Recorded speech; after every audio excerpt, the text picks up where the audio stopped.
In this video we're going to be changing the front brake pads and rotors on a 2013 Nissan Navara D22. First you're going to want to take the brake caliper off. They're held on by two 14mm bolts. Pull the brake caliper towards you and put it out of the way. Remove the brake pads and check for any uneven wear or damage. Clean the brake caliper and then compress the pistons back into the brake caliper.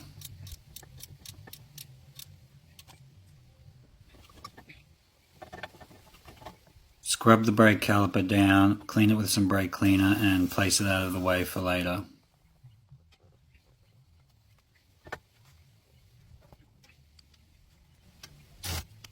Take a 19mm socket and loosen off the two bolts holding on the brake caliper mounting bracket.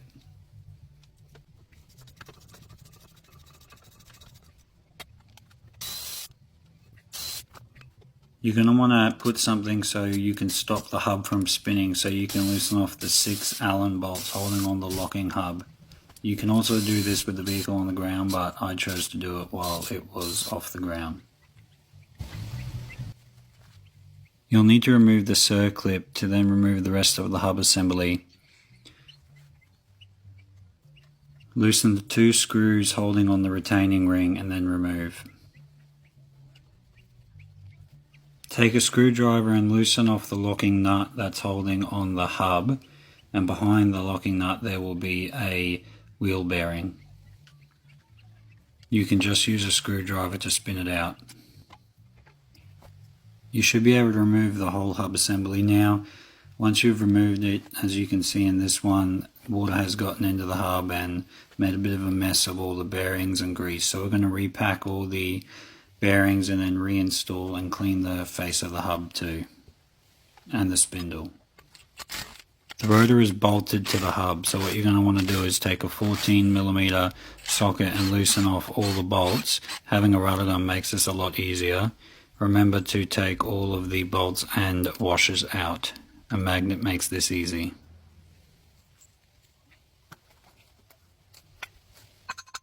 Taking a hammer and whacking the top of the hub should make pretty quick work of removing it from the rotor. We're going to be changing the wheel bearings and seals in the hub while re-greasing everything and cleaning the spindle off as well. Bolt the hub back to the rotor.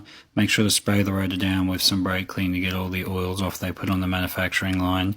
When you bolt the hub to the rotor, use a small amount of Loctite to ensure that you don't have any issues with anything coming loose in the future. Now it's just a matter of putting it all back together. Put the front wheel bearing back in, put the locking nut on and tighten it to the amount that it was tight with the old wheel bearing, as long as you weren't having any issues. Too tight you'll have issues, too loose you'll have issues. Put the retaining clip back on and put the 2 screws that were in it also. It's a good idea when putting all this back together to keep spinning the rotor to make sure everything feels correct and that nothing feels too tight or loose. Put the locking hub assembly back together. Don't forget to put the circlip back on. Once you've done that and you've cleaned out your locking hub, re-grease a bit of it and then put it back on. Make sure you leave it on free, not on locked also.